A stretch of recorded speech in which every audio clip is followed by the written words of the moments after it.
Good afternoon, I'm Sean Yao and this is One News Now. Vaccine czar Carlito Galvez Jr. says that massive inoculation will likely begin in July.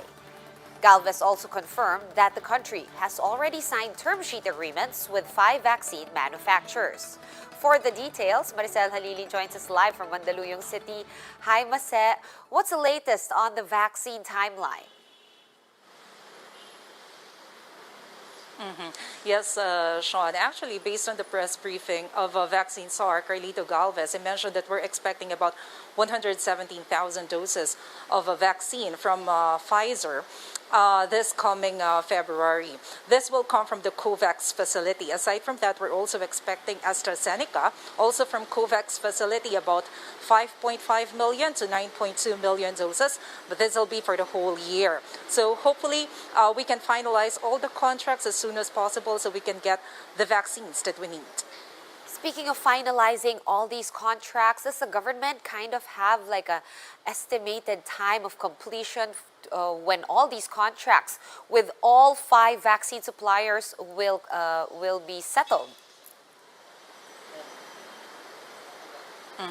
Yes, Sean. They, as soon as possible, they want to finalize all the contracts. But Secretary Galvez mentioned that out of the 7 pharmaceutical companies that they are negotiating with regards to the COVID-19 vaccines, at least 5 of these companies have already signed term sheets. So it's pretty good progress. But he cannot enumerate as of now the names of these vaccine manufacturers because we still have to respect the confidentiality agreement to make sure that the distribution of these vaccines will push through. All right, fair enough. Now, how many million doses does the government target to procure all in all? Because our population is quite large, and they've also said that they target to cover 100% of the adult population. Yes, that's right, Sean. Well, if we base it from the presentation of presidential spokesperson Harry Roque in his briefing earlier this afternoon, they mentioned about 178 million doses of vaccines all in all if we get the supply from these 7 vaccine manufacturers. These includes also the 40 million doses which will come from the COVAX facility. So yes, it will cover about 100% of the adult population. Actually, it's more than 100 if their estimate is correct, because we only have 70 million to cover 100% of the adult population. But it seems that since some of the vaccines only need a single dose, we can, or the government could reach 92 million adult population. So it's pretty good. Well, I'm also hoping that we hit that target. Any latest news on the preparations of the government for the vaccine rollout? Are there quarantine facilities now being converted into vaccination sites?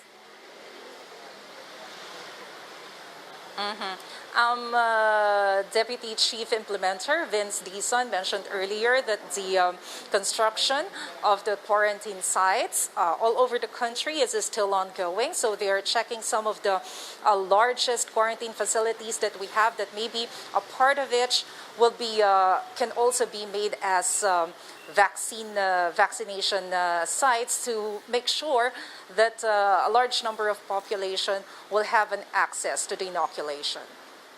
All right, thank you so much for all those updates as usual. Maricel Halili joining us live from Mandaluyong City. Circling back to vaccines, we have NTF, or National Task Force Chief Implementer Carlito Galvez Jr. saying that the ongoing vaccine row between the United Kingdom and the European Union will not be affecting the Philippines' deal with AstraZeneca.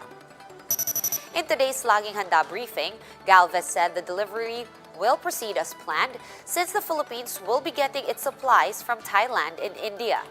President Duterte on Monday lashed out at the EU for supposedly holding hostage AstraZeneca shots manufactured in the region. The EU earlier adopted a regulation to control the export of vaccines under its jurisdiction. Yung po ang realidad na talagang ano po kasi sa ngayon nakita natin na may politika ang yung UK at saka yung EU, and Lang, may considering pahabol also pa that isa. Ano na lang, nakita natin na dalawa na lang. yung Hindi. British government is really needing yung the vaccine very much because of the UK variant. Nakita natin talaga na they are haggling for supply. Pero sa atin po wala tayong problema dahil kasi yung supply po natin ay galing po sa plant ng Thailand, at saka meron po tayong another plant sa Serum Institute of India na pwede po nating magkaroon ng tayo ng tinatawag na tie-up, and possibly doon po ma-resolve yung natin, yung logistical requirement po natin. So wala po tayong problema. The World Health Organization says that global COVID-19 cases dropped for the third straight week. However, the WHO is still urging people not to let their guards down, especially with the threat of new variants. To help us understand this development, joining us is infectious disease expert Dr. Benjamin Ko. Good afternoon, Doc Benjamin. Why are we seeing a decline in cases globally? Is this because of lockdowns imposed during the holidays? Is it because of the vaccine rollouts, at least in the West? What is it? Hello, good afternoon. Yeah, well, what we can see actually is particularly in November and December, we saw a surge in the numbers globally, particularly in the United States, which brought the numbers up to almost 800 plus thousand a day. Currently, we're seeing less than 400,000, and that's a significant drop. And this is secondary to the fact that during the whole holiday season, a lot of the countries, particularly in the West and in the northern parts of the United States, were instituting various forms of lockdowns, and particularly in Europe as well. All right, having said all of that, Doc, are lockdowns enough to keep us on this downward trend? We all know, of course, here in the Philippines, we did have one of the strictest lockdowns. Should we expect the same effect here? Well, we had one of the longest. As to whether it is really the strictest, I'm not confident in saying that. We've had several types of lockdowns, and our form of lockdown is not similar to the ones that are being instituted in other parts of the world. So I'd say that we have half-baked lockdowns compared to the other parts of the world, where their types of lockdowns will allow also part of their economy to progress at the same time. I like how you say that, Doc. That's absolutely correct. Now, also here in the country, we are seeing more cases outside the national capital region. Right now, cases are going up in the provinces compared to Metro Manila, which we're seeing at least a flat growth. Or at least it's stagnant. It doesn't seem to be going up or going down drastically. Why is that?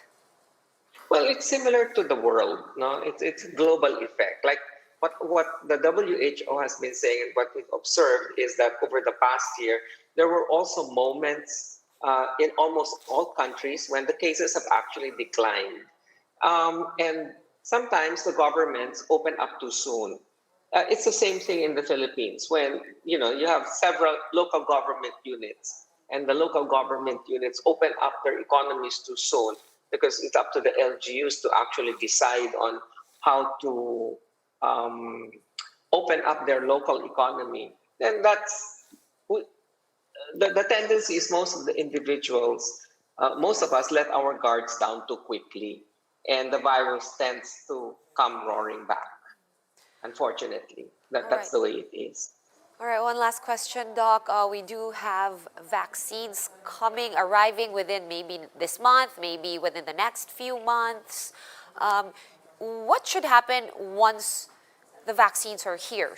Are we able to then, lessen restrictions and movement restrictions and further open up the economy? Is that really the way to go? Let's keep first things first. I'll keep my fingers crossed. I will wait for the vaccines to arrive, and then we proceed from there. Second is the fact that even though we have the vaccines, we should still make sure that we still observe the health protocols that we have now: distancing, wearing a mask, good ventilation, avoiding a crowd. And that's because it takes quite some time for the vaccines to work.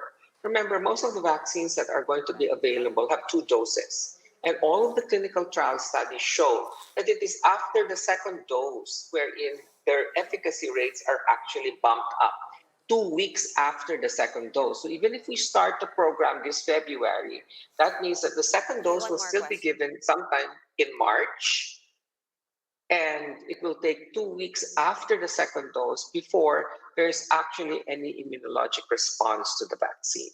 So it will really take quite some time, and we start with a small population.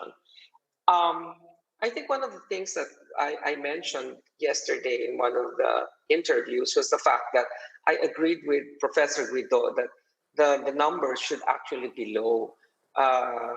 When I say it should be low, that means that the number of cases we have should not be spiraling upwards. And the very reason for that is that it's easier to handle very low numbers and roll out an immunization program than start with very high numbers, because you don't know now if it is the vaccine that is working, who are we immunizing, and how many of these people will actually get infected. Because if you have too high numbers and there are too many active cases, then it will take a longer time before the vaccination program is going to work.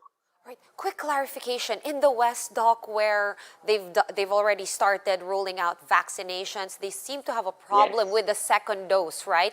So governments are now, or at least officials and health officials, they're now faced with the dilemma of whether or not to prioritize the second boosters for those who've had the first shot, or just giving everyone the first dose muna, diba? Before anything else. Which Yeah. would be better? Which one do you agree with more? Well, I would prioritize giving the 2 doses, because all the clinical studies show. Uh, See, the thing here is that we are looking at the endpoints of the clinical study, and the endpoints of the clinical studies are the second shot. It's not like we have data from the first vaccine alone, which is what Johnson and Johnson is coming out with. And this is the only vaccine that has the single dose study. But all the other vaccines have 2 doses, and it has its efficacy studies are actually for the 2 doses. Um, I'd be very cautious in not giving the second dose, particularly with the circulation of the variants in the community. We all know, and all the vaccine companies have already acquiesced to the fact that um, the vaccine may work yet in the variants for SARS-CoV-2. However, they are not as efficacious. All right, thank you So so that would be much. a problem. Yeah, thank you so much, Dr. Benjamin Ko, for all your insights and for your time. Thanks for joining us today. In other news, a House committee has adopted a resolution pushing for economic amendments in the Constitution. The House Committee on Constitutional Amendments voted to adopt resolution of both Houses Number 2, filed by Speaker Lord Alan Velasco. Under the resolution, lawmakers would be able to use legislation to lift the current prohibitions on foreign ownership, something that the Congress is not allowed to do at the moment. This resolution will now be brought to the House plenary for further debates. And an official from the IATF clarified that solo drivers in private cars do not need to wear face masks. In an interview with 1PH's Sa Totoo Lang, Cabinet Secretary Carlo Nograles said he will ask the task force to issue precise guidelines on the matter. He also called on law enforcers not to apprehend unmasked solo motorists. Pag solo driver, private vehicle, at walang pasahero, no need to wear face mask. So I think mababahala kasi baka hulihin, mumultahin. We need to put it in black and white. For more updates, visit News 5, the Philippine Star, and Business World online. Visit our website, onenews.ph, for more in-depth analysis. You can also catch One News on the Signal Play app. Register for a free account at www.signalplay.com and stream One News live anytime, anywhere. I'm Sean Yao. We are One News.